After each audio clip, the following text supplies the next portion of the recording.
La cosecha será desigual en estos olivares de la Sierra del Moncayo. La denominación de origen espera recoger un 40% menos que el año pasado, acercándose a los 2 millones de kilos. La parte de Tarazona y Moncayo, bueno, pues vino una tormenta que prácticamente hubo olivares que tiraron el 80% de la oliva al suelo. Aquí la campaña será corta, empezó a comienzos de mes y se extenderá hasta Navidad. La oliva se está aguantando muy bien y termina de madurarse en el árbol.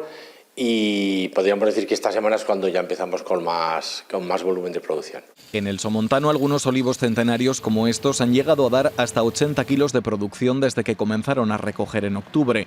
Un aceite intenso que esta semana estrena su sello como denominación de origen. Conforme más tiempo está la aceituna en el árbol, se convierte en color más negro, lo que conseguimos es un aceite un poquito más dulce, más plano. Entonces, como nosotros en nuestro caso queremos hacer aceites más intensos, recogemos la aceituna más verde pues para poder dar esa potencia al aceite. En esta almazara de Bierge trabajan con unos 250 agricultores. Esperaban una buena cosecha, pero el granizo, caído a finales de septiembre, ha reducido la producción hasta en un 80% en algunos olivares. Va a haber una merma de producción porque muchos agricultores se quejan de que han perdido bastante producción de oliva.